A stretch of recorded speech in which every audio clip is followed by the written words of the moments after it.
I'm bigcal, and welcome to my world. Today is another recent video games pickups video focused on my recent trip to Doorway to Dorkness. So, Doorway to Dorkness is in the Doncaster area, which is fairly near me, and it did move location. Still in the same similar area, early this year I think it was, and I've just not had a chance to go yet, so I finally went to the new location and picked up a decent selection of games. So let's get started then with some Sega Master System games. Don't own the console, but I do have the adapter thingy that I can use to play them on the Mega Drive. So yeah, firstly, it's a game I've been wanting for a while. It's a fairly well-known Mega Drive Master System game, I believe, and it's sought after, but not one of those that's crazy expensive. But you know, yeah, looking at like £20 to £30 for a completing box. This one didn't come with the manual, but I thought, you know what, I really want a game. I want to play the game, don't care if it has the manual, and that is Psycho Fox.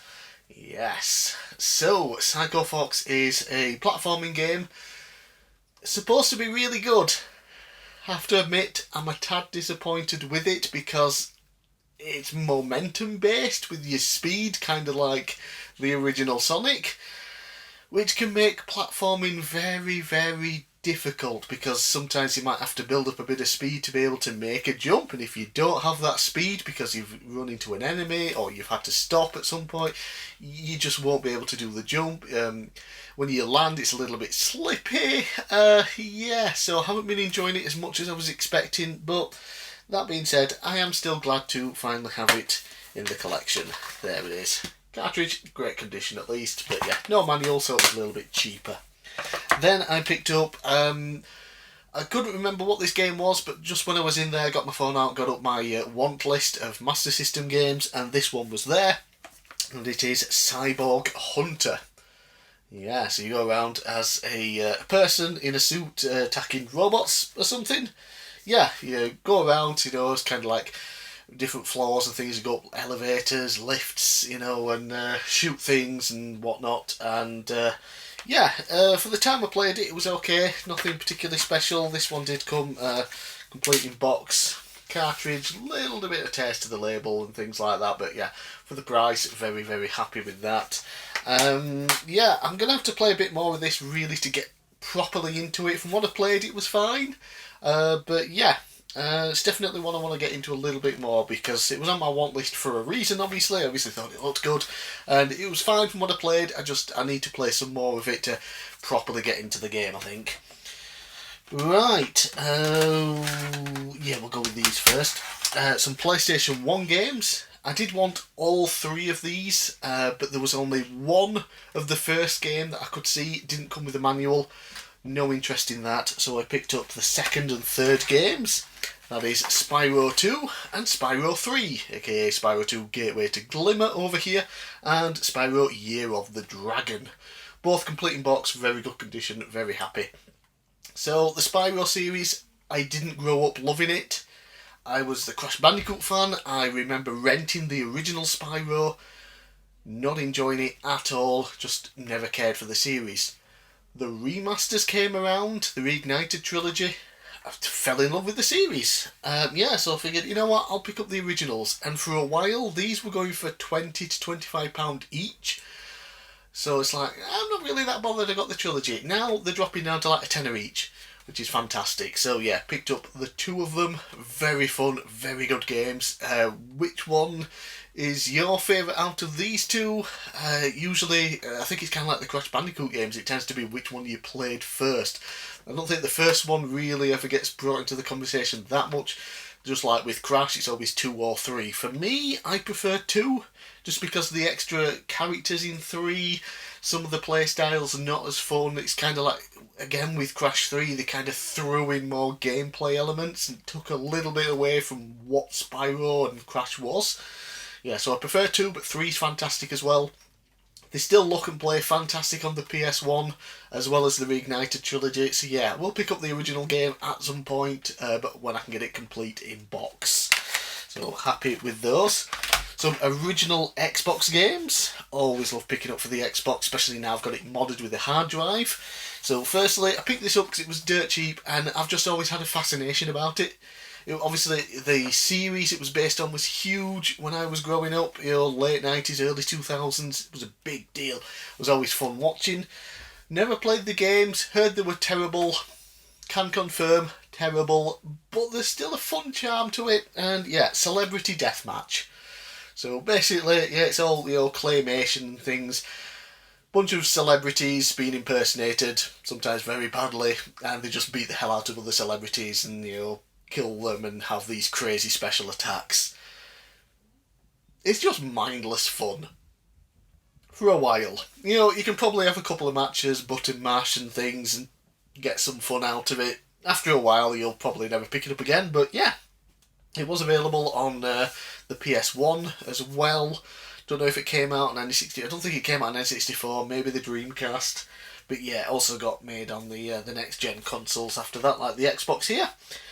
It's fine, looks and plays okay.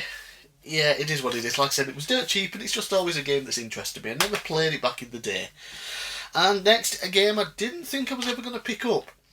For a while, it was expensive, £30 to £40, which for an original Xbox game has to be really good for me to want to pay that kind of price. I've only ever bought one game in that price range before, and that was Stubbs the Zombie.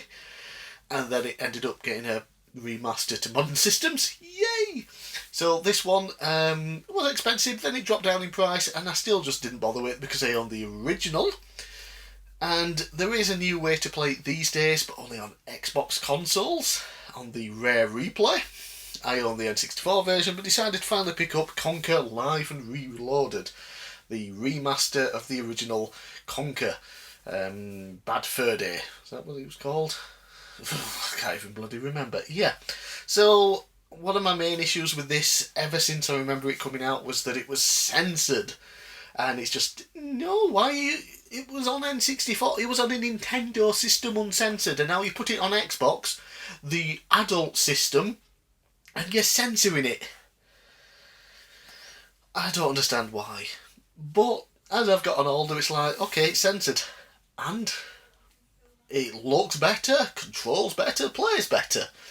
If you're going to play Conker and you don't have a new Xbox system to be able to play the Rare Replay collection, go with the Xbox One over the N64 one. You've actually got, frame rate in the double digits. Yeah, and it looks good, the fur on Conker looks really fun.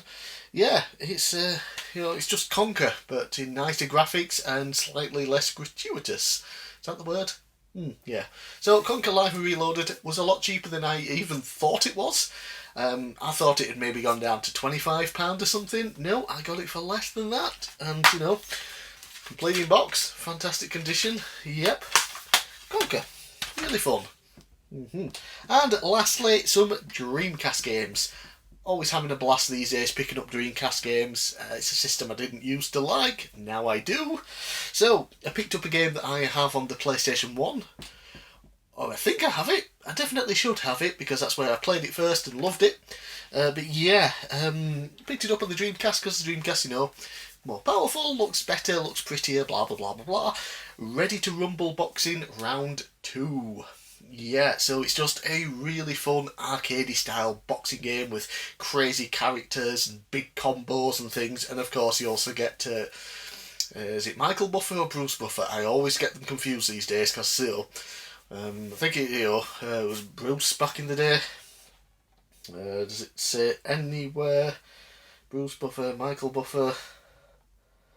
It literally just says, yes, Michael Buffer, the older one, who was known for the Let's Get Ready to Rumble intro, which is just iconic for boxing, and they even did it in wrestling with WCW, WWE paid him a couple of times. Yeah, so he's in there doing the Let's Get Ready to Rumble thing, and it's just such a very fun, crazy, like I said, arcadey style boxing game.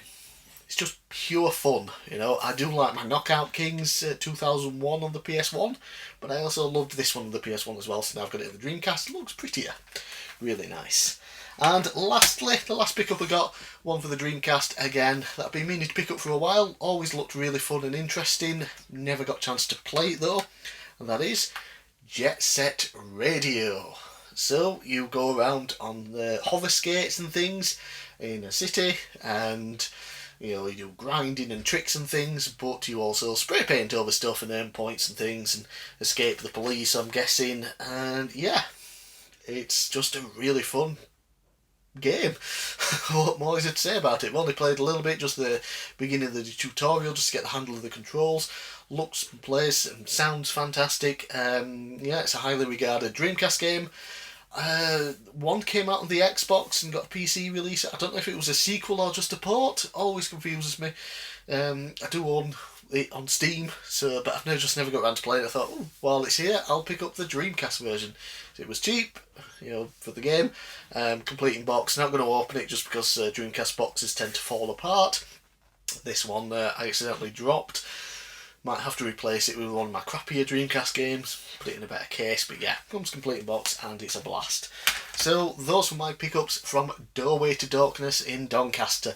Let me know down in the comments below what you thought of my pickups. Let me know if you've been to Doorway to Dorkness and what you got.